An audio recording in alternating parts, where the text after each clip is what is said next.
Everyone, स्वागत है आप सभी का आपके अपने educational platform the content cloud पर। कैसे हैं आप सभी?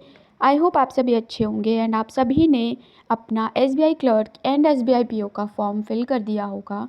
ओके, हम लोग जानते हैं कि बैंकिंग के एग्ज़ाम में आपका जो रीजनिंग है उसमें आपके मैक्सिमम क्वेश्चंस रीजनिंग पज़ल से रिलेटेड होते हैं। ओके, यानी अगर आपका नहीं है 35 क्वेश्चंस आपसे पूछे जाने हैं तो आपके उसमें 4 पज़ल ही होंगी। ओके, तो आपके 20 to 25 मार्क्स ऐसे पज़ल के सेक्शन से चले जाते हैं। लेकिन इसलिए आपको जो पज़ल है उस पर ज़्यादा मेहनत करने की ज़रूरत है।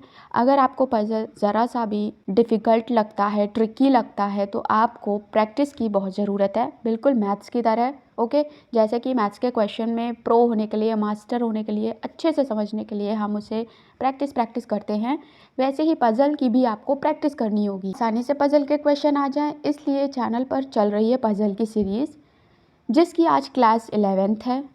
10 क्लास ऑलरेडी आपकी अवेलेबल हैं। अगर आपको बेसिक से बिल्कुल इजी वे में जानना है तो आप बिल्कुल क्लास फर्स्ट से देखना शुरू करें। ओके, आपको एक एक चीज़ समझ आएगी, पज़ल से रिलेटेड आपको कोई भी प्रॉब्लम नहीं होगी। फिर आज की क्लास में आपको linear, scheduled, ranking, circular, linear, आपको ये सारी पज़ल देखने को मिलेंगी। ओके, चलिए बढ़ते हैं अपने पज़ल नंबर 1 की ओर। अभी तक आप चैनल से नहीं जुड़े हैं तो डेफिनेटली जुड़ जाइएगा, वीडियो को शेयर कर दीजिएगा एंड डेली हर एक वीडियो के एंड में आपको मिलता है एक मैथ्स का क्वेश्चन, एक कॉन्सेप्ट। ओके, जिस कॉन्सेप्ट को आप अगर सीख गए तो आप उस टाइप्स के जो सारे ही क्वेश्चन हैं उन्हें सॉल्व कर पाएंगे। उसके लिए आप प्रीवियस वीडियो को देखना बिल्कुल ना भूलें। अपने पज़ल नंबर 1 की ओर। ओके, ये पज़ल है आपकी पज़ल नंबर 1। इसमें आपके 6 मेंबर दिए हैं। ओके, पूरी फैमिली दी है, आपको उनका रिलेशन क्या है एक दूसरे में वो बताना है। ओके, ये पज़ल आपकी ब्लड रिलेशन से रिलेटेड है।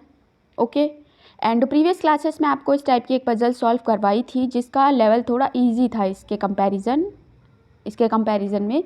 ओके, सबसे पहले तो पज़ल का आपका रूल होता है कि सारा जो भी लिखा है इस सबको एक फटाफट सरसरी नज़र से पढ़ लें। ओके, तो चलिए पढ़ते हैं। There are 6 members of a family in a gathering. PQRSTU, R is father of S and married to Q। यहाँ से जो R is father of S है, यहाँ से हमारा मेन काम शुरू होता है, यानी स्टेटमेंट्स पढ़ने सॉल्व करने का। ओके, यहाँ पर आपको स्टेटमेंट्स दिए हैं, आपको पज़ल बनाना शुरू कर देना है। इसके लिए आपको जो ब्लड रिलेशन है उसका बेसिक जो नॉलेज है वो होनी चाहिए। जो बेसिक आपका नॉलेज है ब्लड रिलेशन से रिलेटेड वो आपको आना चाहिए। जैसे कि फ़ीमेल आपका ऐसे डिनोट करते हैं, मेल आपका प्लस के साइन से डिनोट करते हैं, मैरिड कपल को ऐसे डबल लाइन से डिनोट करते हैं, सिबलिंग्स को आपके सिंगल लाइन से डिनोट करते हैं, एंड जो भी डिफरेंट जनरेशन गैप होता है या डिफरेंस होता है जनरेशन में वो आपका ऐसे लाइन से शो होता है। ओके, चलिए बनाते हैं इसे। सबसे पहला लाइन पढ़ते हैं। आपका स्टेटमेंट दिया है R is father of S।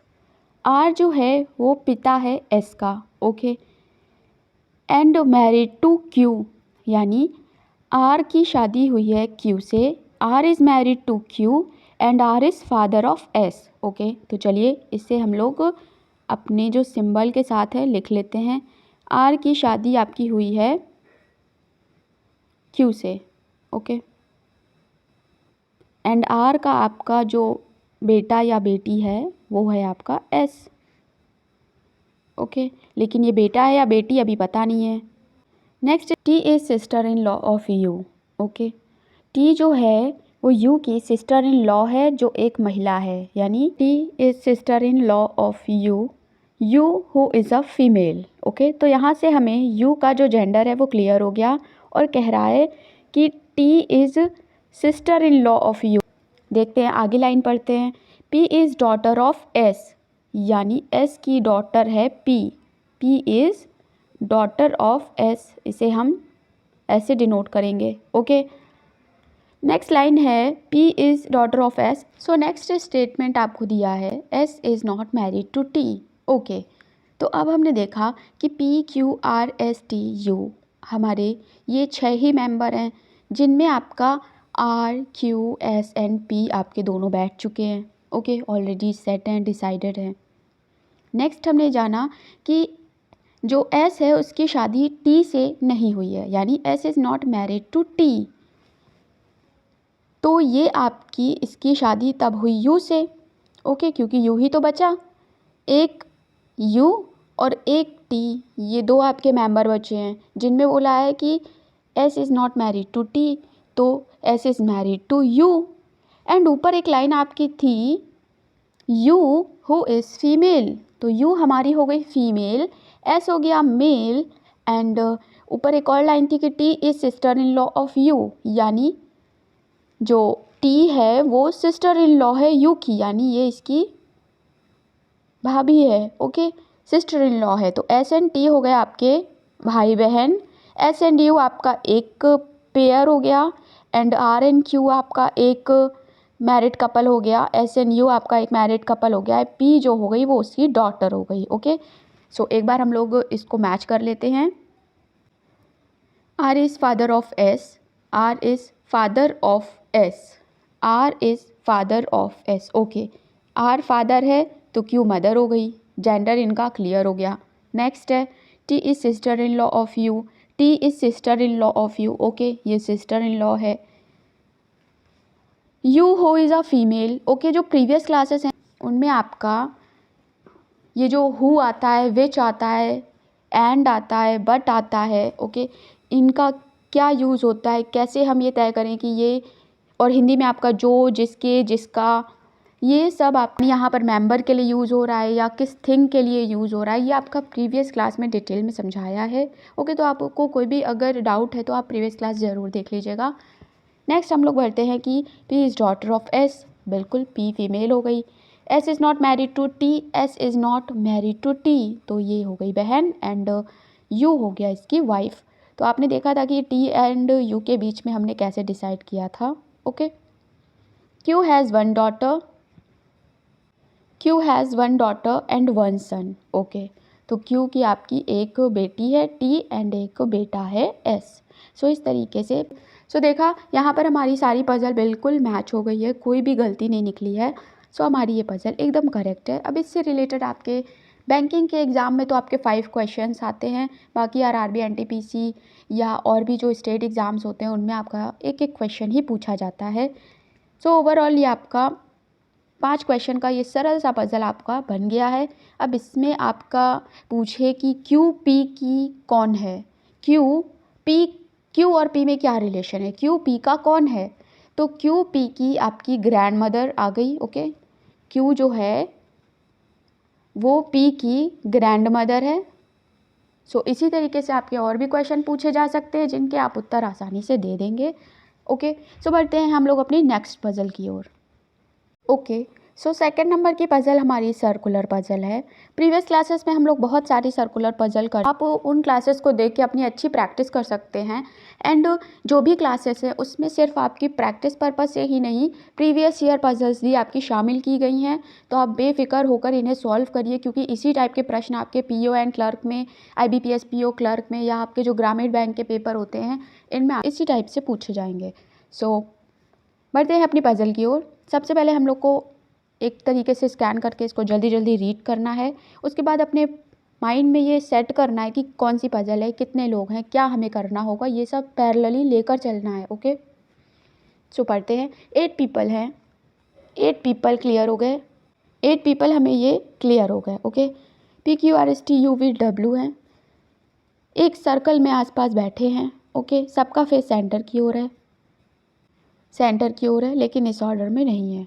तो हमें कुछ जो पॉइंट्स हैं वो इस पज़ल से क्लियर हो गए कि 8 लोग हैं, उनके कुछ नाम हैं, सर्कल में बैठे हैं, सेंटर की ओर फेस करे हैं। अब हमारे स्टार्ट होते हैं जो statements. Okay, and in statements के बेस पर ही हमें, इनकी ही हेल्प से हमारी पज़ल जो है वो बन पाएगी। तो आप चाहें तो आप अपनी पज़ल को ऐसे सर्कल में बिठा सकते हैं, एंड अगर आप चाहें तो आप ऐसे इस तरीके से भी बिठा सकते हैं। ओके, सो पी टी के दूसरे स्थान पर बैठा है। हम लोग 8 प्लेस बना लेते हैं, 8 पर्सन्स की। ओके, सो ये रही हमारी 8 जगह। P is sitting to the second of T. P is sitting to the second of T. Okay, P जो है वो T से दूसरे स्थान पर बैठा है। लेफ्ट में बैठा है या राइट में बैठा है ये नहीं बताया, आगे बढ़ते हैं। S is sitting next to the left of R. Okay, यहाँ इसकी बात तो क्लियर कर दी कि S जो है वो बिल्कुल बगल में लेफ्ट में बैठा है R के। ओके, तो R को सपोज करिए हमने बैठा दिया यहाँ पर, तो S उसके जस्ट बगल में बैठेगा लेफ्ट में। ओके, अगेन लेफ़्ट राइट कैसे तय करना है, इमीडिएट लेफ़्ट कैसे तय करना है, इमीडिएट राइट कैसे डिसाइड करना है, ये सब आपको बिगनिंग की क्लासेस है, फर्स्ट सेकंड थर्ड फोर्थ, उनमें बताया गया है। आप उन्हें ज़रूर देखें अगर कोई भी कन्फ्यूज़न हो, अदरवाइज़ तो ये बहुत ही सिंपल है। नेक्स्ट लाइन है U is sitting opposite to W, यानी जहाँ जहाँ भी U बैठा है उसके जस्ट ऑपोजिट में W बैठा है। ओके, अगली स्टेटमेंट आपको दी है W is sitting third to the left of P। Okay, जहाँ कहीं भी P बैठा है उसके थर्ड लेफ्ट में W बैठा है। ओके, नेक्स्ट पढ़ते हैं R is neighbour of neither W nor T। R जो है वो ना तो W का पड़ोसी है और ना ही आपका T का पड़ोसी है। Okay, R is neighbour of neither W nor T। Next पढ़ते हैं R is opposite to Q। बस ये पॉइंट हमें उठाना है, R जो है वो Q के ऑपोजिट बैठा है, यानी Q यहाँ R यहाँ। ओके, नेक्स्ट है V is not a neighbour of Q। V जो है वो Q का नेबर नहीं है। सो अब हम लोग डिसाइड करते हैं अपना कि P कहाँ बैठेगा। Okay, R is neighbour of neither W nor T। R ना तो W और ना ही T का पड़ोसी है, यानी W और T आपके यहाँ नहीं बैठ सकते। ओके, तो W और T कहाँ बैठेंगे? सो अगर आप P को देखें तो P के साथ आपकी 2 कंडीशंस तो जुड़ी हुई हैं। पहला कि P is sitting second of T, यानी P जो है वो T के कहीं दूसरे स्थान पर बैठा है, 2 स्थान पे। ठीक है, अगर सपोज़ करिए T यहाँ बैठा है तो P आपका 1 2 यहाँ पे बैठा होगा। ओके, एंड अगर आपका T बैठेगा यहाँ पर तो आपका ये जो P है वो यहाँ बैठ जाएगा। ओके, एंड एक लाइन आपकी P के साथ और जुड़ी हुई है और वो है W is sitting third to the left of P। So अगर हमारा P यहाँ बैठा तो जो W है वो 1 2 3 लेफ़्ट में यहाँ बैठ जाएगा, एंड अगर हमारा P यहाँ बैठा तो W हमारा 1 2 3 यहाँ पे बैठ जाएगा। यहाँ पे हमें W और T को लाना नहीं है। ओके, सो नेक्स्ट एक लाइन है आपकी कि T is sitting U is sitting opposite of W। U जो है वो W के जस्ट ऑपोजिट में बैठा है, यानी जस्ट सामने प्रतिमुख बैठा है। तो अगर आप W को यहाँ बिठा लेंगे तो देखो यहाँ पे U तो आ नहीं पाएगा क्योंकि S की पोजीशन फिक्स है, इसलिए आपको W को यहीं पे बैठाना होगा, एंड W के यहाँ बैठने की वजह पे P इधर बैठेगा। तो चलिए इसे कर देते हैं फिक्स।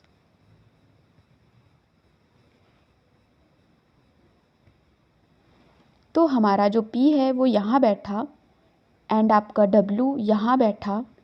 अब आप देखिए कि T कहाँ बैठेगा। T बेचारा यहाँ तो बैठ नहीं सकता।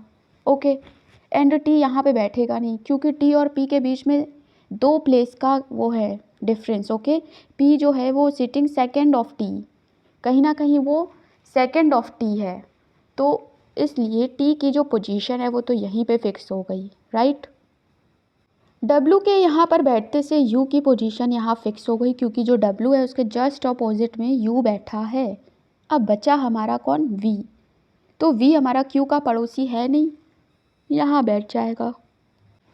ओके, सो आपने देखा किस तरीके से पज़ल हो गई है कंप्लीट। चेक कर लेते हैं। वैसे चेक करने की ज़रूरत नहीं है क्योंकि हमारी ये पज़ल एकदम सही बनी है। इससे रिलेटेड आपको क्वेश्चन पूछे जाएँ तो आप आसानी से उन्हें सॉल्व कर लेंगे। जल्द ही जब आपकी अप्रॉक्स 30 to 35 क्लासेस हो जाएंगी, फिर हम लोग पज़ल के साथ उनके क्वेश्चंस भी लेकर चला करेंगे। ओके, 35 क्लासेस तक आपको समझना है अभी 50 क्लासेस तक कि कैसे बनता है। उसके बाद आपके जो क्वेश्चन है पज़ल के, वो भी आपके क्वेश्चन शामिल हुआ करेंगे। ठीक है, सो बढ़ते हैं अपने नेक्स्ट पज़ल की ओर, पज़ल नंबर 3। ओके, जो आपकी 4th वाली पज़ल है ना रैंकिंग की, वो एकदम आपकी यूनिक और बिल्कुल हटकर है और आने वाले एग्ज़ाम्स के लिए बहुत इंपॉर्टेंट है क्योंकि इन्हीं टाइप्स की पज़ल पूछी जाती हैं। तो वीडियो में एंड तक ज़रूर बने रहिएगा और लास्ट पज़ल को देखना और समझना ध्यान से, बिल्कुल भी ना भूलें। ओके, पज़ल नंबर 3 है आपकी लीनियर पज़ल है। ओके, जहाँ भी आपकी लाइन की बात हो, रो की बात हो, वहाँ पर आपको लाइन यानी लीनियर पज़ल देखने को मिलती है। ओके, सो जल्दी से पज़ल को एक बार रीड कर लेते हैं। 8 पर्सन है PQRSTUVW are sitting in a room in a single row with equal distances between each other. Okay, Hindi and English दोनों ही लैंग्वेज में, आपको जो भी सही लगे आप उस लैंग्वेज में पज़ल को सॉल्व करिएगा। ओके, सो आपका है कि ये 8 लोग हैं और लाइन में बैठे हैं, सबके बीच में दूरी समान है और सबका जो फेस है वो है नॉर्थ की ओर। तो जैसा कि हम सभी जानते हैं पेपर पर जो नॉर्थ डायरेक्शन होती है आपकी, वो होती है यहाँ, साउथ होती है इधर, ईस्ट होती है इधर और वेस्ट होती है इधर। ओके, सो बढ़ते हैं अपने आगे स्टेटमेंट्स की ओर। Only 1 person sit between T and P। Okay, so अब हम लोग यहाँ पर इन्हें एक लाइन कर लेते हैं और 8 लोग की जगह बना लेते हैं। Okay, 1 2 3 4 5 6 7 and 8। सो ये हो गई आपकी 8 जगह जिनमें आपको बैठाना है लोगों को। है अपने statements. Only 1 person sit between T and P। Okay, T और P के बीच में एक पर्सन बैठा है। Number of persons to the left of Q is 1 less than to the right of Q। यानी जितने भी नंबर ऑफ पर्सन है Q के लेफ़्ट में, उसमें एक कम है आपके Q के राइट में। यानी अगर Q के जो लेफ़्ट है उसमें 3 लोग बैठे हैं तो Q के R में एक ज़्यादा हो जाएंगे, 4 लोग। ओके, यानी Q के राइट में अगर 4 बैठा है तो Q के लेफ़्ट में 3 बैठेगा। Q के राइट में अगर 3 बैठा है तो Q के लेफ़्ट में एक कम 2 बैठेगा। ओके, आगे बढ़ते हैं। 2 person sit between T and S। 2 लोग हैं आपके T और S के बीच में बैठे हैं। नेक्स्ट लाइन है V sit second to the right of U। V जो है वो second to the right of U है। नेक्स्ट देख लेते हैं T sits immediate left of Q, यानी जो Q है उसके जस्ट बगल में लेफ्ट में T बैठा है। W is not an immediate neighbour of V। Okay, ये थी आपकी सारी जानकारी स्टेटमेंट्स। अब इन्हीं स्टेटमेंट के बेस पर हमें अपनी पज़ल बनानी है। सो इस पज़ल को बनाना शुरू करने के लिए हमें एक स्टेटमेंट है जिसे प्रॉपरली ध्यान देना होगा एंड वो है आपका number of persons to the left of Q is 1 less than to the right of Q। यानी Q के राइट में जितने पर्सन हैं उससे एक कम आपका Q के लेफ़्ट में है। ओके, तो Q को आपको बैठाना बहुत ज़रूरी है। चलिए Q की जो पोजीशन है उसे हम लोग कर देते हैं फिक्स एंड Q को बैठा देते हैं आपका यहाँ पर। तो Q के जो भी आपके लेफ़्ट में 4 लोग हैं यहाँ पर। ओके, 1 2 3 4, यहाँ पर आपके हो गए 1 2 3। पहले हम लोग इस पॉसिबिलिटी के साथ इसको सॉल्व करने की कोशिश करते हैं। अगर नहीं सॉल्व होगा तो फिर नेक्स्ट केस बनाएंगे। ओके, चाहे तो आप पहले से लेकर चल सकते हैं दूसरा केस भी। ओके, सो लाइन आपकी दी गई है कि T sits immediately left of Q। Okay, तो T आपका इमीडिएट लेफ़्ट हो गया, ये लाइन आपको दी गई थी। नेक्स्ट लाइन है कि only 1 person sit between T and P, तो P आपका यहाँ पे बैठ जाएगा। ओके, इतना तो सब आपको गिवन था। आपने एक केस उठाया और उसके बाद आपने सारे जो स्टेटमेंट्स हैं उन्हें पुट करना शुरू किया प्रॉपरली जैसे कहा जा रहा है। बढ़ते हैं अपनी नेक्स्ट लाइन की ओर कि 2 person sit between T and S।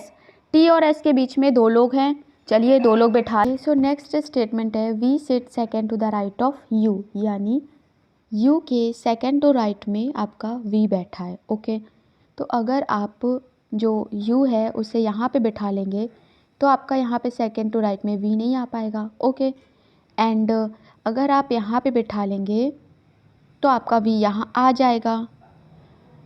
Okay, सो चलिए बिठा देते हैं। अगर आपने u को यहाँ बैठाला तो v यहाँ बैठ गया। ओके, नेक्स्ट लाइन कह रहा है w is not an immediate neighbour of v, तो w v का इमीडिएट नेबर नहीं है तो w यहाँ पे बैठ जाएगा। एंड आपका बचा कौन, बचा आपका r यहाँ पे बैठ जाएगा। ओके, सो इस तरीके से हमारी ये पज़ल, लीनियर पज़ल यहाँ पर कंप्लीट होती है। ओके, जो डेफिनेटली करेक्ट बनी हुई है। हमें केस टू की ज़रूरत नहीं पड़ी क्योंकि हमने स्टार्टिंग सही से उठा ली थी, यानी जो पर्सन थे उन्हें ठीक जगह पर उनके प्रॉपर जगह बैठा दिया, तो इसलिए हमारे गलत होने के चांसेस आपके कम हो गए। ओके, सो बढ़ते हैं नेक्स्ट पज़ल की ओर जो आपकी बहुत ही यूनिक एंड आपके लिए इम्पॉर्टेंट है।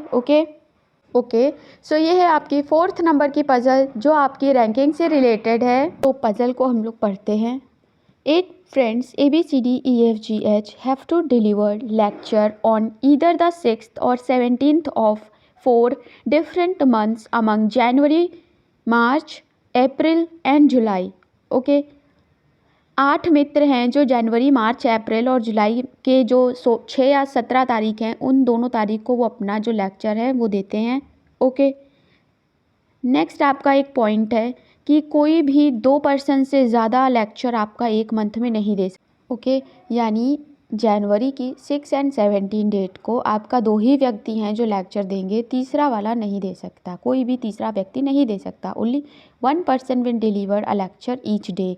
ओके, यानी 16 को आपका एक ही व्यक्ति जो लेक्चर है वो डिलीवर करेगा।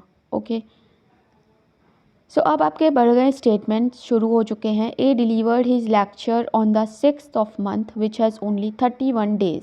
ओके, तो अभी हम लोग लाइन से सारे मंथ्स, डेट्स लिख सकते हैं एंड आपके पर्सन्स लिखेंगे। ओके, तो इसके लिए आपका जो जनवरी, मार्च, अप्रैल और जुलाई है इसमें कितने कितने मंथ होते हैं आपको ये भी पता होना चाहिए। ओके, तो चलिए एक टेबल टाइप ड्रॉ कर लेते हैं जिसमें हम इनको नोट करेंगे। राइट, ओके, सो इस टाइप की पज़ल को सॉल्व करने के लिए हमें एक टेबल तैयार कर लेनी होगी जिसमें आपके एक और मंथ्स लिखे हैं, एक और आपकी डेट लिखी हैं, यानी जनवरी की 6 एंड 17 डेट आपकी हैं। ओके, एंड यहाँ पे आपके पर्सन्स हम लोग अरेंज करेंगे।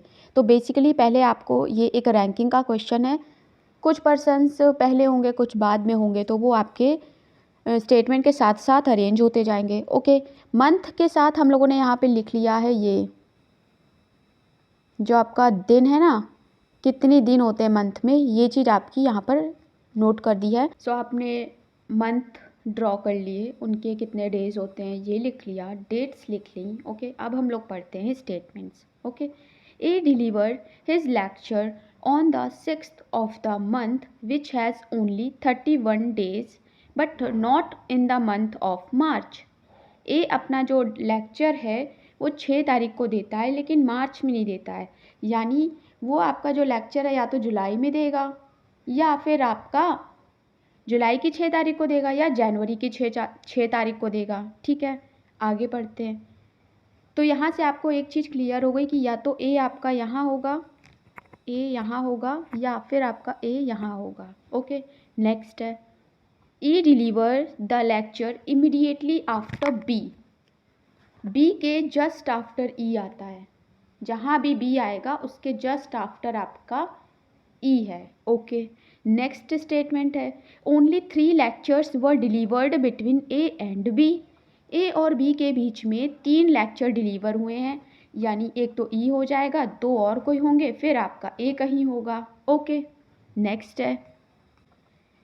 है only 2 persons give lecture between F and C.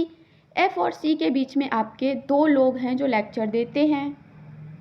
Okay, basically होता क्या है, हमें उस स्टेटमेंट को उठाना है या उस स्टेटमेंट को इम्पोर्टेंस देनी है जिसमें आपका कुछ फिक्स हो। जब तक आपका कुछ फिक्स नहीं मिल रहा है या कोई भी रिलेशन नहीं मिल रहा है तब तक हम उस स्टेटमेंट को बिल्कुल भी इम्पोर्टेंस नहीं देंगे, ओके। उससे जो पज़ल है अपनी बनाना बिल्कुल शुरू नहीं करेंगे। नेक्स्ट हम लोग पढ़ते हैं C is not the last one, यानी सी जो है वो लास्ट में नहीं आ सकता, यानी जुलाई की 17 तारीख को आपका जो सी है वो नहीं आएगा, जो जहाँ भी आएगा वो ऊपर ही होगा, ओके। नेक्स्ट है the number of persons who give the lecture after E is same as the number of person who give the lecture before F, यानी एफ के ओके सो ये लाइन कह रही है the number of person who gives the lecture after E is the same as number of person who give lecture before F, यानी F के अगर एफ के बाद जितने लोग हैं उतने ही लोग ई के पहले हैं, okay. Number of person who give the lecture after E के बाद जितने लोग लेक्चर देते हैं उतने ही लोग आपके एफ के पहले भी दे सकते हैं, और दूसरी लैंग्वेज में हम ये भी कह सकते हैं ई के पहले जितने हैं उतने ही एफ़ के बाद में हैं। कहीं ना कहीं ई और एफ़ आपके जो मिड है वहाँ पर लाई करते हैं, ओके। तो एक बार हम लोग इन्हें फिक्स करते हैं, ओके।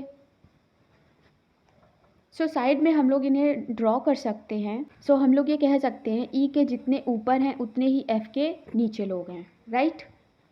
नेक्स्ट लाइन आपकी है कि G and C give their lecture in same month, G और सी आपका एक ही मंथ में है, जहाँ भी होंगे वो एक मंथ में ही होंगे, ओके। अगर जनवरी में है तो जनवरी में दोनों होंगे, मार्च में तो मार्च में दोनों होंगे। लास्ट लाइन है D gives the lecture before H, D ने अपना लेक्चर एच के पहले दिया है। तो पहले तो हम लोग ए की जो ये कंडीशन है उसे फिक्स कर लेते हैं। हम लोग अपना केस 1 लेते हैं, ए को जुलाई में बैठाकर, ओके। सो ए का जो पोजीशन है उस वो हम लोग करते हैं फिक्स, एंड ए बैठेगा आपका जो जुलाई है उसकी 6 तारीख को, ओके। अगर ए को हम यहाँ बैठाते हैं तो ए से रिलेटेड आपका जो स्टेटमेंट है A deliver his lecture on the 6th of the month which has 31 days but not in March, ये आपका ठीक हो जाएगा। नेक्स्ट लाइन है E deliver the lecture immediately after B, only 3% lecture deliver between A and B. So ये जो statement था कि ए और बी के बीच में 3 लोग बैठे हैं तो इसे हमने कर दिया फिक्स। ए आपका बैठ गया जुलाई की 6 तारीख को, एंड उसके बीच में 3 लोग हैं तो बी बैठ गया आपकी मार्च की 6 तारीख को, ओके। बढ़ते हैं अपनी अगले स्टेटमेंट की ओर। ऊपर एक लाइन थी कि E deliver the lecture immediately after B, तो ई हमारा आ जाएगा मार्च की 17 तारीख को, ओके। तो बी और ई हमारे ये फिक्स हो गए। एंड फिर एक लाइन हम लोगों ने जब पज़ल पढ़ी थी तब ये समझी थी कि ई के ऊपर जितने लोग हैं उतने ही एफ़ के बाद में हैं, या ई के बाद जितने हैं उतने ही एफ़ के ऊपर हैं। तो ई एंड एफ आपका यहाँ आ जाएगा। एंड जो स्टेटमेंट है आपका कि the number of person who gives the lecture after E is same as number of person who give lecture before F, ये आपका यहाँ पर क्लियर हो जाएगा, ओके। बढ़ते हैं अपने नेक्स्ट स्टेटमेंट की ओर, एंड वो है आपका कह रहा है कि G and C give their lecture in the same month and only 2% give lecture between F and C, F और सी के बीच में 2 लोग लेक्चर देते हैं तो सी तो आपका यहाँ पर आ जाएगा, ओके, क्योंकि एफ और सी के बीच में बी एंड डी आपके ये बैठ जाएंगे। अभी एक लाइन है कि जी जो है वो उसी मंथ में देता है जब सी आपका लेक्चर दे रहा होगा, तो सी एंड जी आपका ये जनवरी मंथ में आपके फिक्स हो गए, ओके। नेक्स्ट देखते हैं। तो अभी हमारे कुछ जो मेंबर्स हैं वो बचे हैं, लाइक आपका कौन कौन बचा, आपका बचा है डी एंड एच। तो एच से रिलेटेड जो आपका स्टेटमेंट है वो लास्ट वाला है कि D gives the lecture before H, यानी जो डी है उसने लेक्चर अपना एच के पहले दिया है, तो कहीं ना कहीं एच आपका लास्ट में आएगा, ओके। सो यहाँ पर हम लोगों ने इसे कर दिया है फिक्स। एक बार अपनी इस पजल को मिला लेते हैं। A deliver his lecture on the 6th of the month which has only 31 days, okay. जुलाई है, 6 जुलाई है और वो भी 31 दिन है, मार्च नहीं है, ओके ठीक है, ये तो हमारा हो गया फॉलो। नेक्स्ट है E deliver the lecture immediately after B, ठीक है, बी के जस्ट बाद है। Only 3 lectures were delivered A and B. A और बी के बीच में 3 है, बिल्कुल है, B F and D. Next point कह रहा है कि C is not the last one. Only 2 give lecture between F and C is not the last one. ठीक है, एफ और सी के बीच में 2 लोग हैं और सी हमारा लास्ट में नहीं है, फॉलो हो गया। अगली लाइन है, number of person who give the lecture after E is the same as number of person who give the lecture before F. बिल्कुल, एफ के पहले देखें तो 1 2 3 4 और ई के बाद में देखें तो 1 2 3 4। बिल्कुल हमारा ये जो स्टेटमेंट है फॉलो हो रहा है। नेक्स्ट हम लोग देखते हैं, G and C give lecture in same month. बिल्कुल सेम मंथ में है। और अगला है हमारा, D give the lecture before H. D जो है वो पहले है एच से। सो हमारी सारी जो भी स्टेटमेंट्स थे, कंडीशंस थी, वो सारी फॉलो हो गई हैं एंड हमारी ये पजल हो गई है करेक्ट। अगर हम एक ही पोजीशन को कहीं और रखते तो शायद हमें केस 2 की ज़रूरत पड़ जाती। अगर फ़िलहाल तो हमें नहीं पड़ी है क्योंकि हमारी सारी कंडीशन फॉलो हो रही हैं, पजल हमारी एकदम करेक्ट बनी है। इससे रिलेटेड आपको कोई भी क्वेश्चन पूछेगा, आपको आसानी से उसका आंसर आप कर लेंगे। ओके, सो इसी तरीके की पजल आपसे पूछी जाती हैं। सो आप अपने बैंकिंग एग्ज़ाम या जो आरआरबी एनटीपीसी है उसमें भी आपकी पजल आती है, बट इतनी टफ नहीं आती है। ओके, सिंपल आती है।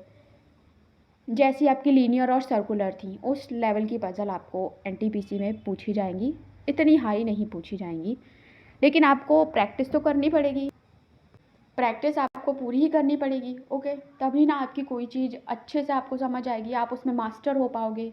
सो मिलते हैं अपनी नेक्स्ट क्लास के साथ। वीडियो को शेयर कर दीजिएगा। चैनल पर न्यू है तो चैनल से डेफिनेटली जुड़ जाइएगा। एनटीपीसी के जो वीडियोज़ हैं उन्हें देखना बिल्कुल ना भूलिएगा। मिलते हैं नेक्स्ट वीडियो में। Thanks for watching.